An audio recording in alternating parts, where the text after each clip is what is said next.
Many people, like the famous atheist Dr. Richard Dawkins, argue that belief in God is unnecessary for moral behavior. We see examples of good deeds performed by people of various beliefs, including atheists and humanists. Kindness, compassion, and selflessness are not limited to any one religion or worldview. This observation leads to a crucial question: can we truly be good without God? It is important to acknowledge the genuine good that exists outside of Christian faith. People can be motivated by empathy, a sense of justice, or a desire to make the world a better place. These motivations, while not stemming from a belief in the God of the Bible, can produce admirable actions.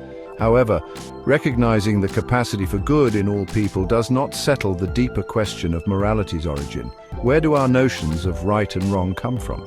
If God is not the ultimate source of goodness, then what is? These questions point to the heart of the debate between faith and secular morality. The Christian perspective, rooted in the Bible, offers a distinct understanding of goodness and its source. This understanding provides a framework for evaluating human actions and understanding the limitations of a purely secular morality. The Bible tells us that God is the very definition of goodness.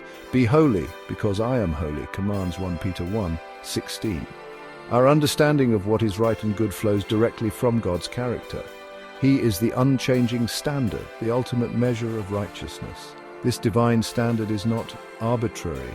God's goodness is expressed in His love, justice, mercy, and faithfulness. These qualities are reflected in the moral law written on our hearts, a law that transcends culture and time. Even those who do not consciously acknowledge God often exhibit an innate sense of right and wrong, a testament to this inherent moral compass. Moreover, the Bible describes goodness as a fruit of the Spirit, a result of God working in the lives of believers. This goodness is not merely external behavior, but a transformation of the heart, leading to acts of love, joy, peace, patience, kindness, goodness, faithfulness, gentleness, and self-control. Galatians, May 22nd, 23.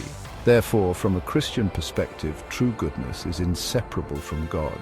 It is not simply a list of rules to follow, but a reflection of God's character, a product of His Spirit at work within us. While humans are capable of great good, we are also prone to selfishness, greed, and cruelty.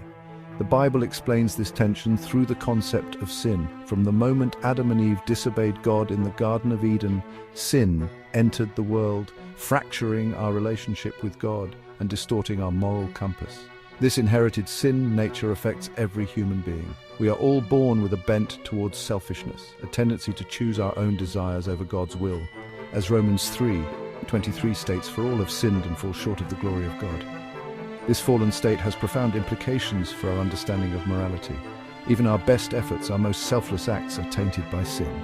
Like a drop of poison in a glass of water, sin corrupts even our most righteous deeds. Isaiah 64:6 puts it bluntly. All of us have become like one who is unclean, and all our righteous acts are like filthy rags. Therefore, while we may celebrate acts of human kindness and compassion, we must also recognize the deeper problem of sin that infects even our best intentions. The Christian message offers hope in the face of this predicament. While our good deeds alone cannot erase our sin or bridge the gap between us and God, His grace can. God, in His infinite mercy, provided a way for us to be cleansed from sin and reconciled to Him through the sacrifice of His Son, Jesus Christ.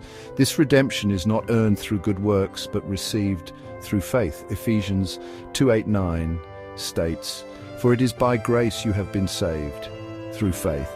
And this is not from yourselves, it is the gift of God, not by works, so that no one can boast." Our faith in Jesus, in His death and resurrection, is the bridge that connects us to God's forgiveness and transforming power. Through faith, we receive a new heart, one cleansed from the stain of sin and empowered by the Holy Spirit to live a life pleasing to God. This transformation is not about following a set of rules, but about a heart changed by God's love, a life marked by growing holiness and a deepening reflection of His character.